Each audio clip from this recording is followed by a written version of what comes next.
दिनै बिसेस नैबे चिरां जिल्लानि सिङाव थानाय बेंटल दख'रा दुलाराय बर' फरायसा आफादनि 13थि जख'न्थाइ जथुम्मा जाय जख'न्थाइ जथुम्मायावहाय बिसोर दिनै नैबे गेवलां हाबाफारियावहाय बाहागो लानो मोननानै जोबोद गोजोननाय मोनदों।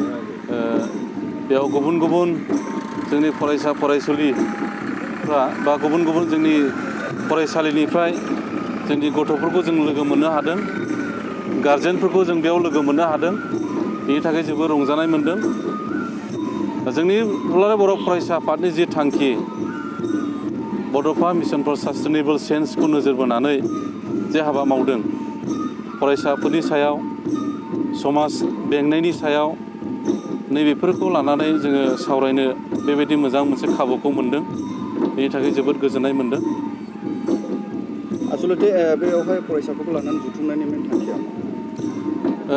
फरायसाफोरनि बिसेस नैबे थांखिखौ नोजोर बोनाया जोंनिया बेनो, फैगौ समफ्राव बुहुमनि जे जौगानाय, बे जौगानायखौ नोजोर बोयोब्ला जों नुदों जों बर' हिसाबै जोबोद गाहायाव दं।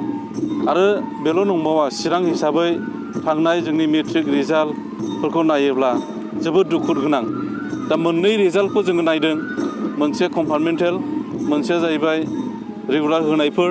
दा बेफोरनि रिजाल्टफोरखौ जों नुबाय जोबोद गाहायाव, चिरां जिल्ला हिसाबै जोबोद गाहायाव थांनायखौ जों नुदों। बेनिखायनो जोङो जोबोद दुखु मोनदों। बेखायनो नैबे प्रग्रामनि गेजेरजों जोङो जोंनि फरायसा फरायसुलिफोरखौ जोङो हांख्रायदों, बानजायदों, जेन' जों फैबाय थानाय समाव मोनसे गोग्गो जों फरायसा फरायसुलिफोरखौ लामा दिन्थिनो हायो, जौगानो हायो, ओनसोलाव मोनसे सोलायनायखौ जों लाबोनो हायो। बे नोजोरखौ लानानै नैबे जथुमनायखौ जों खालामदों।